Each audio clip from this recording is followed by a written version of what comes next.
Welcome to Path Forward, a community conversation where we will explore how to build a better future for our kids through equity-focused public policies.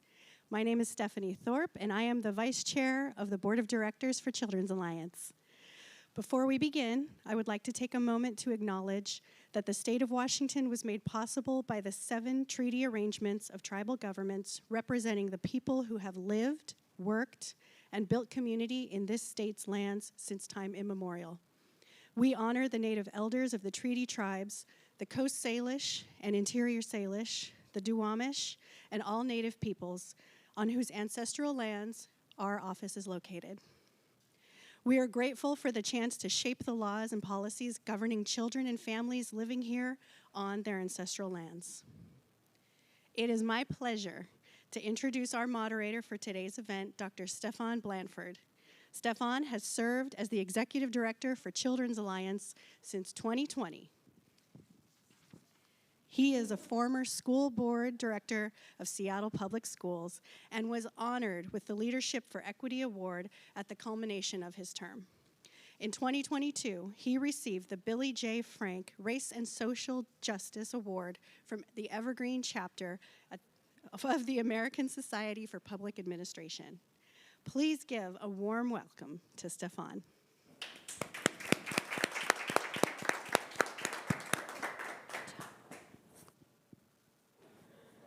Should I sit? I'm going to sit.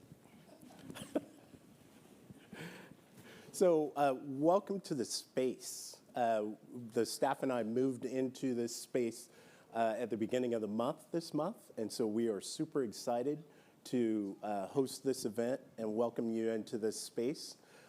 We have a small audience that is joining us today, but we have somewhere around 250 people that are also streaming this event or will get the opportunity to see it remotely at a later time.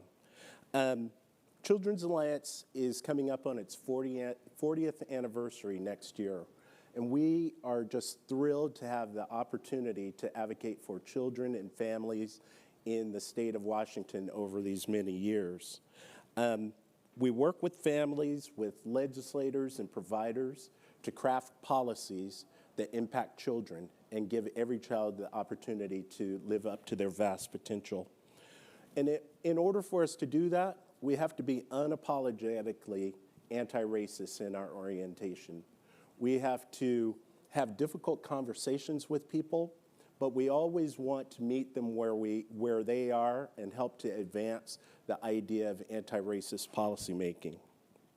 Our vision is that every child in the state has an abundance of what they need, not the baseline, but an abundance of what they need in order to ensure that kids have the opportunity to live up to their vast potential. And we don't tell families what we think is best for them.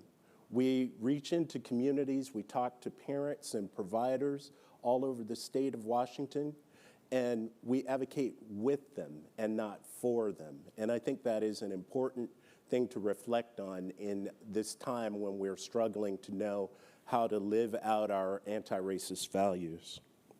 And so we have more than 6,000 members who work with us to advance policies that work for kids.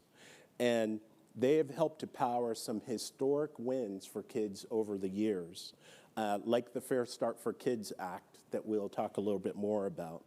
The Fair Start for Kids Act drives nearly $1 billion into the child care sector, which we discovered during the pandemic is an essential service that is provided and is woefully underfunded until the Fair Start for Kids Act came into place. And without the Fair Start for Kids Act, it would have been possible for a community, it wouldn't have been possible without a community of supporters, parents, partners, donors, board members, staff members, all working together to make sure that that legislation passed. I spent most of 2021 after it passed talking to people in states all over the United States, talking to them about what we did in Washington State and encouraging them to do the same in their states. And so It wouldn't be possible also without legislative leaders like the ones that I'm going to introduce to you now. First off, I'm pleased to introduce Representative Tana Senn, who represents the 41st District and chairs the Children, Youth, and Families Committee. Since joining the legislature in 2013, Representative Senn has focused on social emotional development of youth, adolescent homelessness, gun responsibility, and gender equity issues. In 2021, Tana developed and passed the Fair Start for Kids Act, the largest policy overhaul of investment in children in the state's history. Representative Berg, April Berg, represents the 44th District. She's a former small business owner, former Mill Creek Planning Commissioner, has worked in aerospace as a Boeing project engineer, and served on both the Edmonds and Everett school boards. So much props to that. Where she pushed for updated textbooks, better technology, vocational education, and has helped families get through the COVID-19 school closures. Next is Representative Jamila Taylor, who represents the 30th District. She is an attorney, a youth advocate, and a small business owner with a passion for community service and a commitment to serve the public good. She lives in Federal Way and was elected to the legislature in 2020. Jamila is the vice chair of the Housing, Human Services, and Veterans Committee and serves on the Community and Economic Development and Transportation Committees. She also chairs the Black Members Caucus. Thank you. And finally, Representative Noel Frame, who represents the 36th District and has served in the Washington State Legislature since 2016. She's currently the chair of the House Finance Committee, a co-chair of the Tax Structure Work Group, and is a member of the House Appropriations and Community and Economic Development Committees. She's deeply committed to tackling the root causes of systemic issues facing families in crisis, such as eradicating poverty and increasing access to quality child care. So join me in welcoming all of our guests today.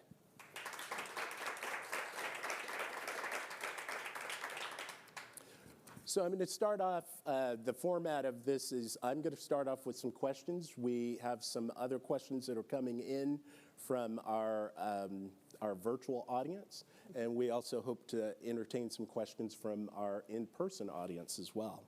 I'm going to start with you, Representative Senn.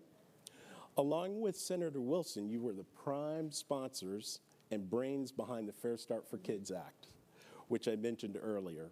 As momentous as that victory was, we still have a ways to go before the law achieves what it set out to do.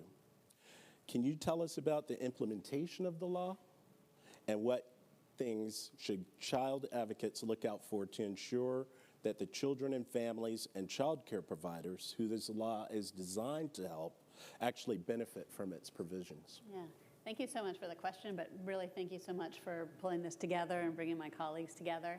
And in your introduction, you mentioned that I was the brains behind the Fair Start for Kids Act, which I appreciate, but also echoing your mission at the Children's Alliance really could not have been developed without talking to the hundreds of people around the state that we spoke with. So the Fair Start for Kids Act is really a direct response to the needs of parents and children and providers and community members that we spoke with. So really this bill is for them and was created for them, just like the Children's Alliance and what you're talking about.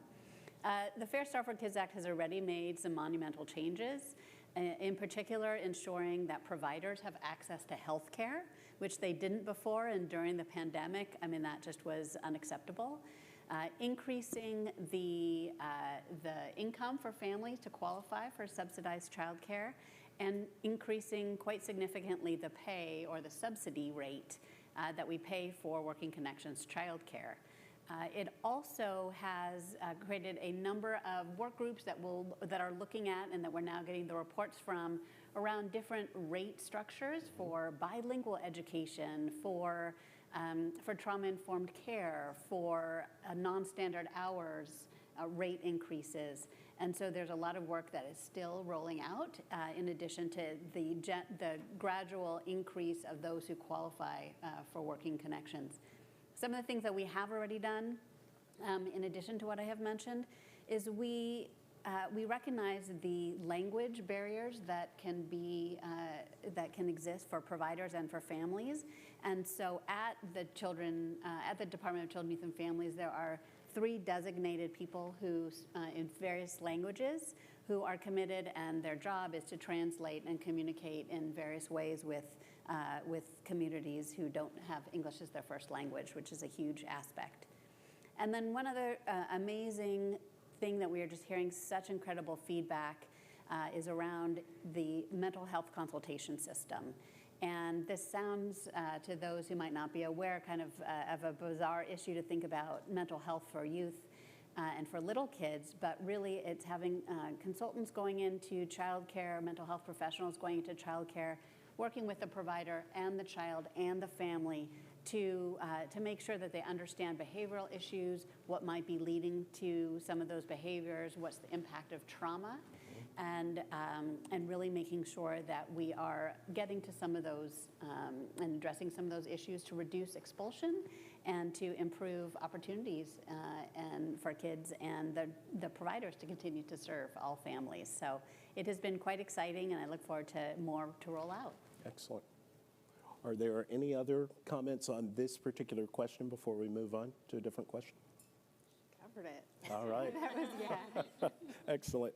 So the next question I'll give to you, Representative Berg. The pandemic was detrimental to the financial well-being of many children and their families in Washington State, especially BIPOC families who are most affected by structural racism and poverty. You have drafted a bill that makes it easier for families to access all of the programs and services that they're eligible for through a one-stop application form, eliminating some of the redundancies and speeding efficiency. What are some of the ways that this bill helps Washington children and advances a racially equitable future for future generations? Yeah, thank you for that question. And I think it's a great order to go in, because so much of the work that the Alliance does is foundational to the work that we do, and that part of that foundation is the Fair Start for Kids Act. So the next step is making sure that all of our kiddos can really access the resources that they're entitled to. And part of that is, how do they access them? So my bill said, hey, let's do one-stop shopping. Let's do one URL where you can actually access all of the resources that you're entitled to. The first step will be free and reduced price lunches. So I'm excited because OSPI will be completing that task, I think by the end of this year, of getting that up and running. So families can go to one URL no matter where you are and actually access that free and reduced lunch form. As we all know, that form does a lot more than just food. And it actually allows them access to things, everything from maybe reduced price for cheer to having, tutoring abilities and different things like that. So this will actually open a lot of resource doors. So that said, though, I think as a policymaker, poverty really becomes a policy choice. And as we do this work, we've really been committed to saying that we need to do things that are anti-poverty and pro-children. And so I'm excited that we got that one off the ground, but it's just the beginning. It's just the start. Yeah. And I was actually in Spokane last week, and I talked to Representative Riccelli, and he said to make sure and ask you that question. Yes. And we are moving towards feeding all of our kiddos for free. I will say, I've said that we've had a crisis. We had a crisis that forced us for 2 years to give every student in our state a meal, a hot meal, sometimes 2 each day, and we made it work. And so we have to continue that. So Rep. Riccelli and myself will be continuing the work to make sure all of our kids in our state eat for free. Yeah. And people don't realize what an incredible barrier it is in schools when kids don't have access to meals. Mm-hmm. And I know, as someone who's married to an educator, the struggles that teachers face and that school systems face to ensure that kids are ready to learn. And if they have hungry stomachs, they cannot learn. Yes, for sure. Yeah, and it's definitely a barrier. And it's a barrier that, as a policymaker, we have choices. And we need to choose to say no to poverty and to hunger. Excellent. So I'll move on to the next question. This one's for Representative Taylor. In many of my conversations with parents, with caregivers, and service providers across Washington, children's mental health has come up as an area of greatest concern. Greatest concern. Like, it is the number one issue that many superintendents and teachers are telling us right now.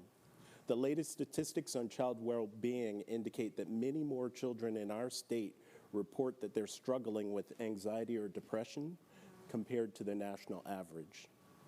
Does this align with what you're hearing from your constituents?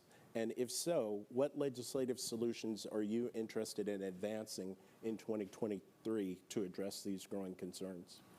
I am absolutely hearing that from constituents from all cultures.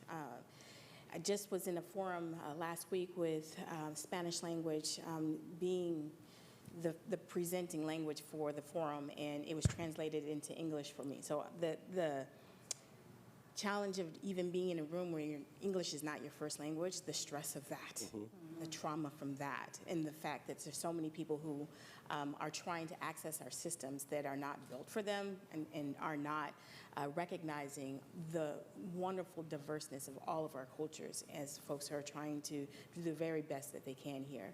And families who you think have the most resiliency, and sometimes we hide and stigmatize those who are struggling with all kinds of challenges. So the young people who are facing challenges online, I mean, just the online bullying, the racial animus that's happening, that even we've had to respond to get support from the U.S. Attorney on some online actions, making sure that kids have access to culturally responsive mental health counselors, and that we reduce the stigma for folks who are actually accessing it, and allowing their parents to access it as well too, because a lot of times working in youth development, our young kids could get these programs and these services, but then the parents are saying, what about me? I need some mental health supports.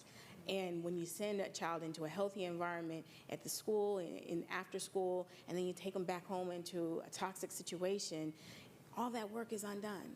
And so one of the wonderful things that I love in the way that my colleagues work is it's the whole family. I mean, the child is always part of the whole family dynamic. And so my approach in this work is, making sure that we're addressing how these intersections of systems interplay with the things that are happening. So if we're not accessing enough workforce development for providers, if we're not going into communities and saying we need more Spanish language mental health counselors in particular communities, or if we don't have a way of addressing domestic violence and things like that, the hidden costs of the personal pains that we're experiencing and destigmatizing that, all of this work is undone.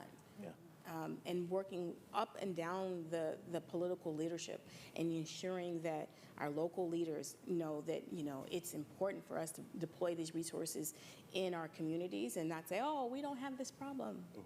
This is not a partisan issue. Right. This is a community issue that we all want to resolve, and resolve in such a collaborative way that really gets more buy-in for folks to access the resources. I appreciate your response, and particularly talking about it as a workforce problem, because what I know about kids that are experiencing the crisis of mental health is many of them are older. My own child during the pandemic was suffering quite a bit and needed to have a provider that mirrored her identity. And what I fear is that we are going to throw a bunch of money at this problem, and for Black and brown kids in Washington State actually exacerbate the problem, because they will get access to providers that don't share their racial identity, don't understand their identity construction, during the critical years when they need support around that. So can you address that? Making sure that we're truly in incorporating anti-racist training and undoing institutional racism into the training components for the providers. I mean, we we will have a long road to increase the number of folks of color in the profession, as we are increasing the rate compensation, as we're increasing the affordability in particular communities where they want to serve. But one of the key challenges is making sure that there's an on-ramp for everyone to participate and have a level of cultural, I don't want to say competence, because I think I will never have a competence around another culture, but a cultural appreciation that allows me to step back and say, I don't know this answer. It may not be the best answer within the context of this family, but I want to make sure that I'm working with colleagues or encouraging and training folks who are from other cultures to help us with this work. And the on-ramp of mental health counseling, there's outreach workers, there are positive adults. I mean, remember, sometimes you just don't want to put a toxic individual as a mentor with a kid. That undoes a lot of the work that you're doing. So I can go on about this, but I will stop there. Oh, that's great. If there are other comments, we would welcome you to jump in. Any of the other? I would just say that, it was long overdue, but this past year we did make some significant investments in mental health in our schools, making sure that schools have more school counselors and access to that. Because as my colleague said, Rep. Taylor said, we need to make sure that we are providing mental health wherever those kids are and wherever they need it. So whether that's in childcare, whether that's at school, whether that's in the pediatrician's office, whether that's in the community, we need to be ready to help them when they say they need help. Yes.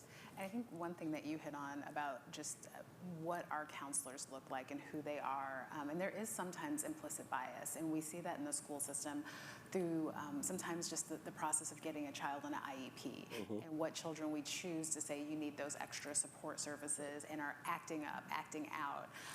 I think we need to really be careful in this moment because we have had so much trauma in community, and as we are making those determinations, making sure that we're not, unknowingly baking in some implicit bias. Yeah.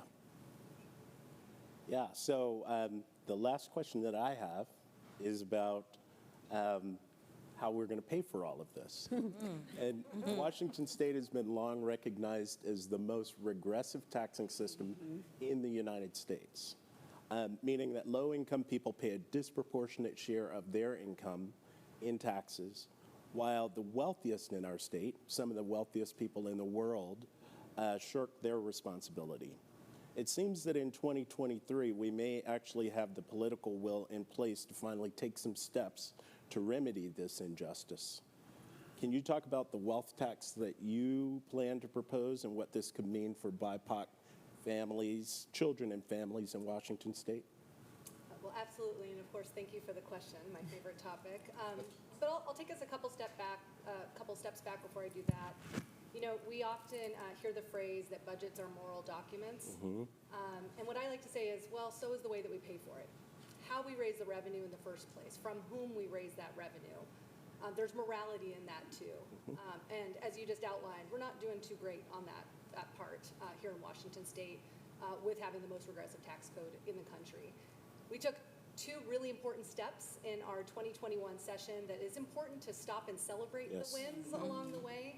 That after more than 10 years of work, we passed the capital gains tax, which was a good first step towards asking the wealthiest among us to pay what they owe towards funding community services. At the same time, we passed, again, another effort for over 10 years, passed the Working Families Tax Credit and funded it properly to get our lowest income working families money back in their pocket. And we are right around the corner for families being able to claim that right after the first of the year, and have done incredible outreach work to make sure that they get it. The wealth tax is that next step. And I'm really excited that Washington State could be one of the first states in the nation, and I say one of the first because we're not doing this alone. We're talking to colleagues in New York, California, Illinois, Massachusetts, Minnesota, and so on and so forth, about having proposals like this all across the country. When we talk about wealth tax, what we're talking about is asking wealthy folks who hold all of their assets and financial property to just pay the same that the rest of us already do, like the taxes that we pay on our houses. Whether you own it or PS, or if you're a renter and you're paying it through your rent, you're paying property tax. So while we're all paying taxes on our assets, The wealthiest people in the world are paying $0 in taxes on their assets. It's not right. That's not right. It's not right. And in this state, property taxes are the key funding source for our public schools. It is our paramount duty as the state of Washington to amply fund basic education. And we're the ones footing the bill while the wealthiest among us are not paying what they owe. I don't think it's right. I don't think it's fair. And I think that Washington State, we're a big, bold social economic leader.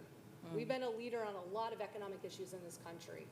There's no reason why we can't go first to be that lab of innovation that we have often been, to bring other states along with us, and I hope to have the federal government follow along with us. And I am delighted to share our own Congresswoman Pramila Jayapal is one of the key prime sponsors of the wealth tax at the federal level in the House, along with Senator Elizabeth Warren in the U.S. Senate. We're all talking, folks.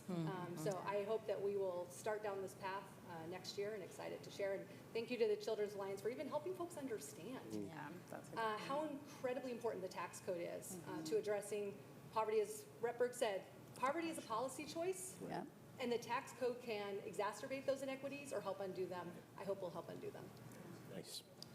I can imagine that others of you have something that you might want to throw into the mix on that particular question. Well, I will say that what Rep. Frame said about the Children's Alliance and you highlighting tax policy, because you made it very clear and you put it in big flashing lights that there is an intersection, and that's really meaningful, because I think when we do work as advocates for children, as advocates for policies that are pro-children, sometimes folks don't think about the taxes. They kind of don't think about it. But for me, I'm all about kitchen table issues, and taxes, education, child care, mental health, behavioral health, those are all kitchen table issues that need a revenue source, and it needs to be a moral one. And so thank you for highlighting that intersection. And when we passed the capital gains tax, it was really critical that we were clear that it was used to fund childcare, early learning, and K-12 education, because those are fundamental things that we need to invest in. So the capital gains is coming from investments, and we're going to be investing in our kids and our families and our communities with those capital gains dollars. Yeah. And I think there's an extension here. I'm the only person here without a child, and I never had to interact with a child in school. And yet I pay my taxes. I would never imagine not wanting to contribute to a system that will help us all. Help us with training our kids for the jobs that we haven't even created right now. Right. The industries that we need to have to save this planet. The industries that we need to reduce the wealth inequality that we have in our communities. And our children are approaching problems in our community much differently than maybe our parents did. And I'm so hopeful for where we're going and where we're having this conversation, and the fact that Children's Alliance and other organizations that are not tax policy organizations are having this conversation. That is what is critical, is that everyone is waking up to how we need to restructure everything. And so we're coming together as a whole community, to ensure that our needs are met and not just left behind by a few who don't have to contribute. Yeah. I would actually say that it has an impact on we hear a lot about our democracy being threatened. And I believe that kids being in school, well-funded schools, civic education can go a long way towards undoing some of the threats that are facing our country right now. And so it's nice to hear your comments and your leadership as well.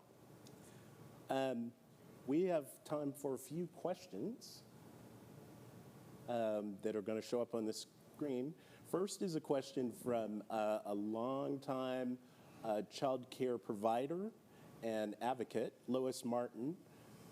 What is your personal vision for early learning in Washington, and what are you doing to achieve it? And I can bet you that Lois, who I know fairly well, wants to know what motivates you to work on early learning and to care about early learning. Would you like to start? I'll start. I'll start. I mean, I'll never forget when I had my kids were little and I was looking for childcare. It was so stressful, and it was conflicting and constricting what I was able to do professionally and the jobs that I was taking and being offered. And I know that that is happening to families across our state, frankly across our country, but certainly across our state. And we need to make sure that more and more families can access childcare. Working Connections childcare is for our lowest income families, but even our middle class families, our tradespeople, those working in our communities need access to childcare as well. So we do need to continue to expand both physically and our workforce. And frankly, to expand our workforce, we need to pay people a living wage. I mean, to expect people to work in a childcare and not be able to afford childcare themselves, to not be making a living wage and yet doing some of the most critical work that can be done to make sure that our kids' brains are developing to the maximum potential, so that they have the maximum potential for the rest of their lives. And it is a racial equity issue to make sure that all families, all kids have that fair start in life. So definitely, as we look forward in the childcare space, we need to figure out how we can pay childcare providers a living wage, and how we can make sure that we extend that to all families. And frankly, I think that's going to take some federal cooperation. And I am, saddened to see that I think other states are waking up to the fact that childcare market right now is broken. It is a public good. As we talk about infrastructure, we must talk about childcare as infrastructure as well. We cannot expect these jobs from the infrastructure package and from all of our climate work to exist and have people to be able to fulfill those jobs without childcare. Yeah. Our behavioral health workers, we're hearing that from the behavioral health work group and alliances, that they cannot find people because they cannot find childcare. It trickles down in the actual way. Trickle down is supposed to work. That people really need childcare. So we have to come at it a number of angles, but I think pay for childcare providers is probably the biggest issue right now. I would add that in my community, the Federal Aid Chamber was the first to sound the alarm right before the pandemic. They're saying it's a workforce issue from a different angle that I had never heard before. I just assumed everyone who had, again, not a parent, I just assumed that everyone had access to childcare in some means or manner, or family members. A lot of times you have intergenerational family care options, but when they were talking from an employer standpoint and being able to attract folks into my community, which is a bedroom community, so we don't have a lot of large industries that can supplement childcare. We have a lot of small organizations that want to keep their talent. Right. And so this is, just talking about what Rep. Senn is saying, is like our talent is moving further and further away from our economic centers because they can't afford both the rent, the mortgage, and the childcare and all the other things, the travel to and from their jobs. And we saw the pandemic rip open all of these things that I know all of these women have been advocating for years and years and years, and laid bare to decision makers who had their insular mindsets around how policies really do affect community. Yeah. And I think the other piece too is the siloing of childcare as something separate from education. And so, to Rep. Frame's point about the paramount duty, right now constitutionally it is K through 12. Yeah. And so I've talked as a school board director to many a family who was simply shocked that that does not include their pre-K, that does not include their transitional or Head Start. That's not, frankly, our paramount duty, and it should be. It has to be. It must be foundational. So I would love looking at a change that would really force some meaningful resource allocations to building up that infrastructure, as you put it. Yeah. And Stephan, just to bring it full circle, please. We got to pay for it. Yes. Yes. And I want to say, Rep. Senn, I'm so grateful for you highlighting our childcare workers. My son is 2 and in daycare right now, and our childcare workers, they love him. They love him, and it makes me confident every day that I can leave him in the care of people who love him and are nurturing him.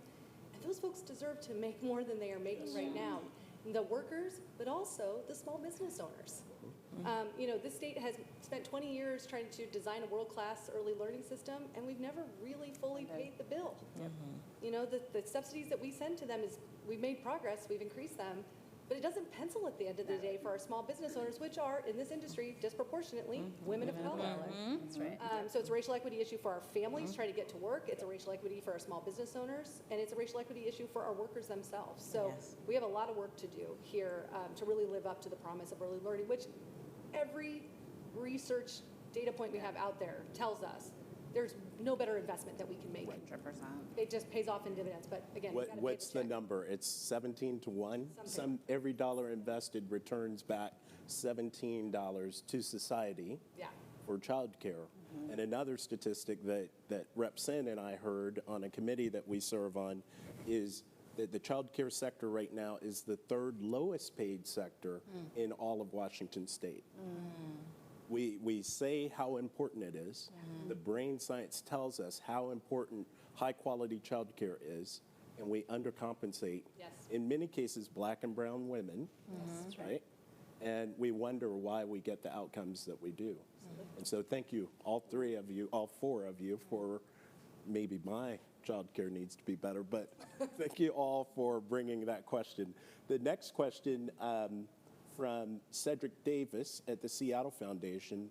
He asks, in your opinion, who's been silent in or absent from the conversations about these types of issues? And we particularly appreciate that question because we are always trying to figure out who's not a part of these conversations and bring them to the policymaking team. Ooh. Maybe you. Men. Yes. Yes. Why are our men, our dads, why are they not at the table around child care issues? So this is the whole dynamic of I will go to work and I will deal with all the business stuff all day long, and then I leave, the children to the wife and mom to take care of. But they have a vested interest in this for many reasons. And the only time I see them really care about the child care issue is when we're talking about child support, because I'm a family law attorney. So that's when I see them enter the conversation. And so if we were able to spread out the cost of child care across the board, then those questions around how families are approaching child care when they are not together in one single household, I think this is where I would like to see more men as part of the conversation on the solutions and not just saying we can't pay for it. Thank you. Yeah, that's our own.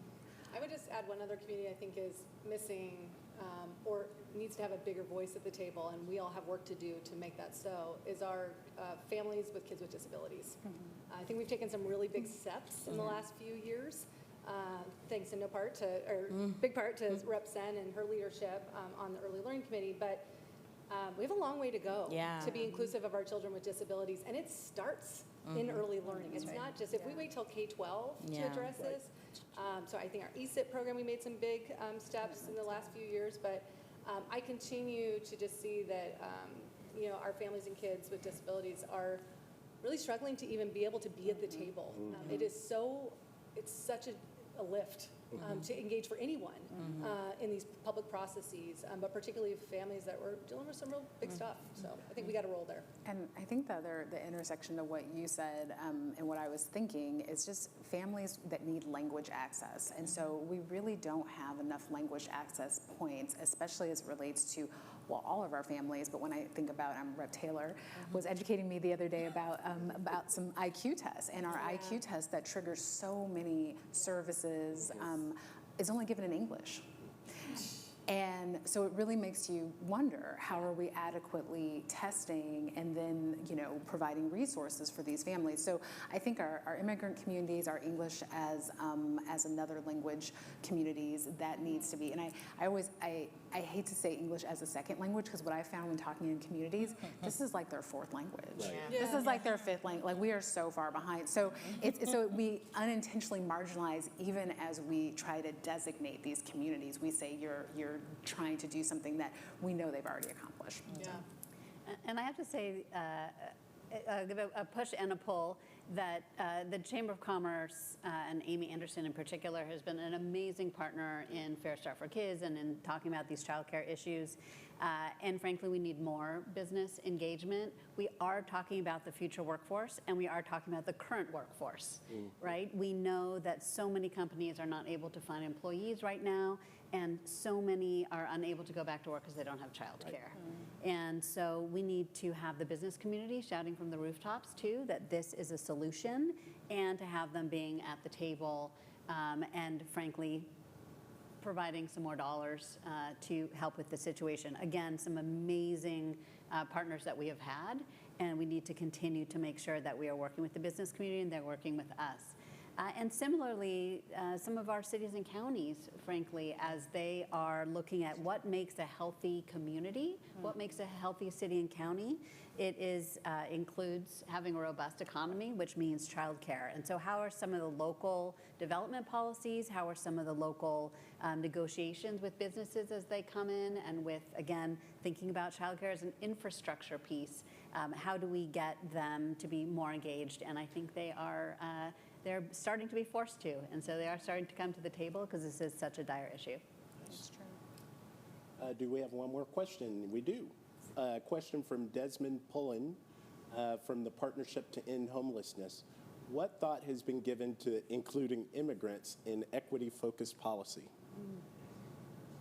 I think we answered part of that question, but if there are other thoughts that you'd like to add to that? I mean, I can just add very briefly that over the last couple of years with our COVID response and really how we are allocating federal dollars, state revenue to really support our families in crisis, consideration for our immigrant community members has been very strong. And we've every step along the way where we've been able to create funds to actually support immigrant families. We have some. It's tricky.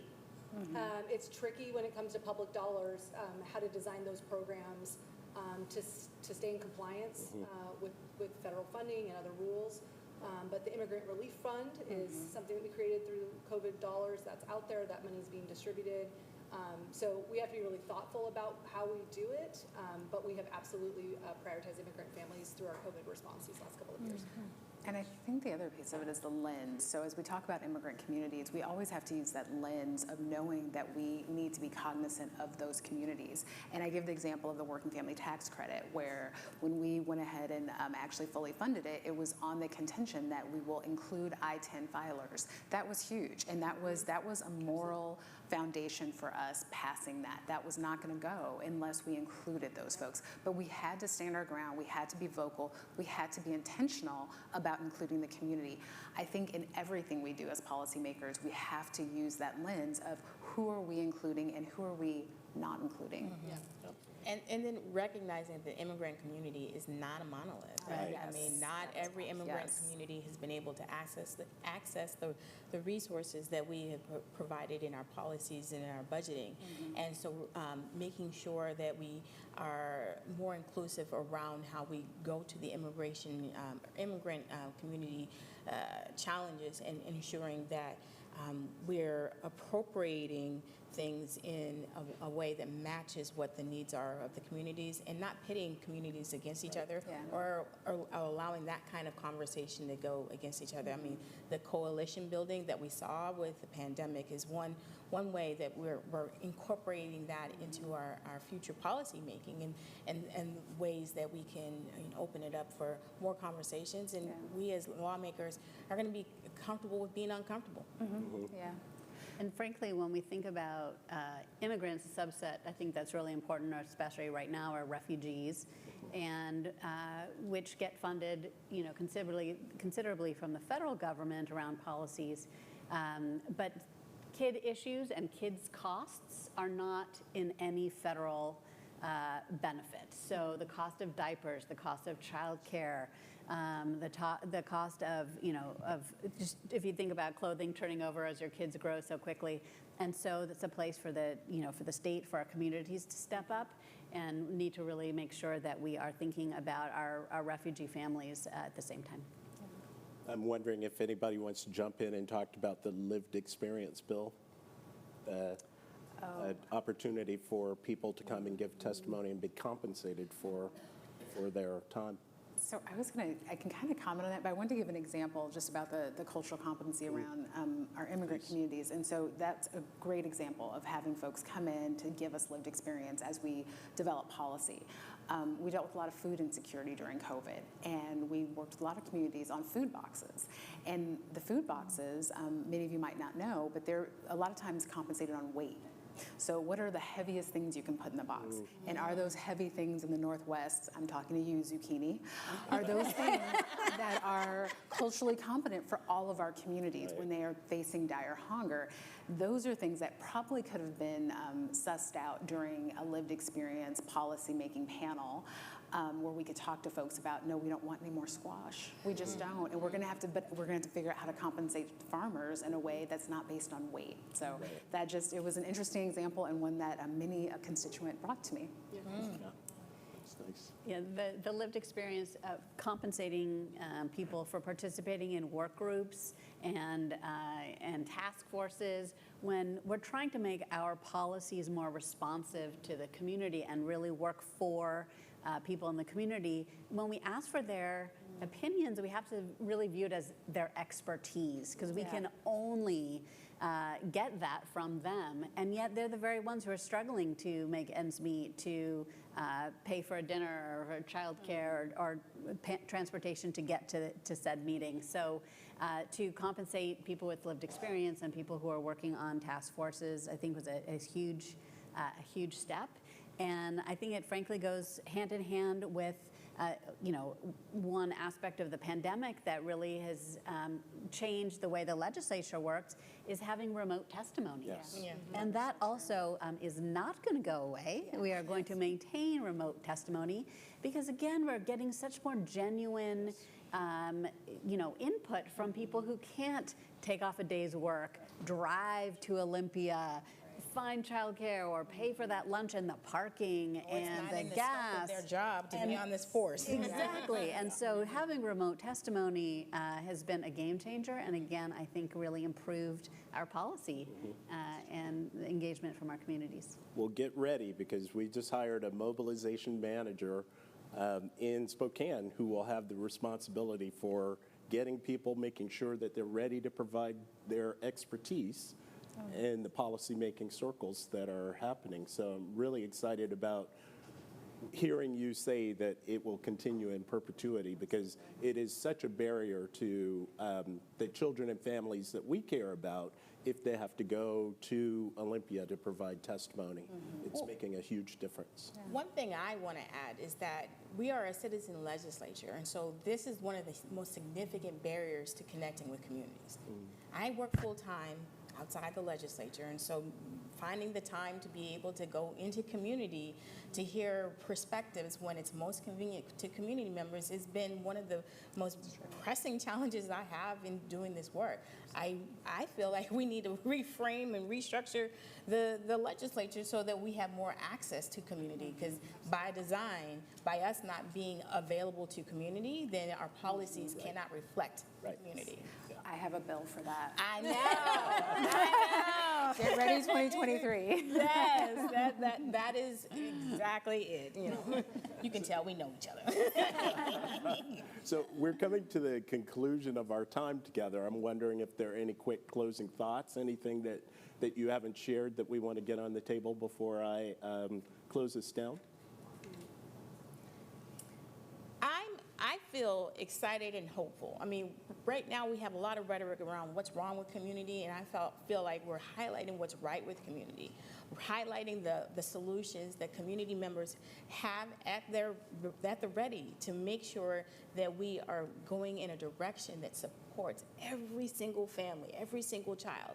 And that we have leaders in office right now who actually want to listen and participate in that conversation, who also have the lived experience and patient enough, for those who are not parents, to hear some of those experiences on a regular basis. And so I think that kind of representation, it's around bringing those shared values into the policy making. And so this is what makes me so hopeful about our future and the work that our colleagues are doing and how we are really responding to the community needs on a day-to-day basis. And I'll pick up where Rep. Taylor mentioned this earlier, that we've been working on these issues for years, but the pandemic really laid bare the inequities that we could see, but now everybody can see them too. And I think these last couple of years, we've been so focused just on helping people survive that we have a moment to step back and think about, what does it take for people to thrive? Just the way that we were doing it before. We don't have to keep doing it that way. We can really change the course of history in Washington State. We can say poverty is a policy choice, and we choose not for it to be the policy of Washington State anymore, and really take really big, bold steps to having a more prosperous Washington State, shared prosperity, not just so that the wealthy few can thrive in this state, but that everybody can thrive. We have a real moment right now to pivot and paint a different future for our state, and I'm also hopeful for that right now. And I think, kind of playing off what you said, there's a need that we saw because of COVID. There's momentum because communities said we need these needs filled, and now we have an opportunity. And as we enter into 2023, as legislators, as policymakers, we need to seize that opportunity to make that change. We cannot go backwards. We've been talking about infrastructure and childcare's infrastructure. We can't let that go. We just can't. And so the opportunity is now what we have to address. And I'm sitting here kind of, gushing as the senior member of the panel here. The voices that we now have in the legislature, they are different. Yes. When I started, we were a very white, we were close to 50-50 gender-wise. But I have to say the diversity of the House Democratic Caucus, the number of parents, especially mothers in the Democratic Caucus, has just exploded. And that brings lived experience that has not been at the table. That brings different priorities. That brings different perspectives. And I think that has enriched our policymaking, that has educated our members, our community, that has provided opportunity that just wasn't there before. And part of that is, I'm so proud and thrilled by my colleagues. So many who are no longer waiting for people to ask for permission, ask them to run, but are saying, you know what, I see something that's wrong, I need to change it, and I'm getting involved. And I hope that people in the community will continue to do that, whether it's being involved with the Children's Alliance, with politics, with their communities, their schools. That's what it's all about, is really bringing that genuine experience and to the table, in whichever table that might be, and it makes a difference. Yeah. So I'm sure everyone would like to join me in thanking all of our representatives for bringing the truth to this conversation today. And we hope that you will count Children's Alliance and our 6,000 members across the state of Washington as partners as you are advocating and trying to win over votes from your colleagues. We are getting to a point where we are rebuilding the capacity of our organization to unapologetically advocate for the things that children and families need in the state. And we want to be considered partners in that work with you. We speak to you pretty frequently, so it's not a big surprise. We look forward to working with you during the session. I really want to thank the audience that's here and the audience that's streaming for participating in this dialogue. We will have more opportunities. We actually have set December the 8th to have an opening event for this building and launch the holiday season. And so we hope many of you will join us for that. If you want to stay in touch, you can sign up for our email list. You can go to Children's Alliance, get on Twitter, all the things that I don't know anything about, don't want to learn anything about. All of the people who registered for this will get a recording of this link, and we encourage you to share that far and wide. If there's someone that you know that needs to hear this type of conversation, we would welcome you to share that out. And we'll be sending a survey, and we try to be really serious about quality management, so we would love to get your feedback about how this event went so we can improve it over time. I'm looking at the clock, and it says 1:59:18, so I think we are ending just right on time. So again, join me in thanking the representatives for being here.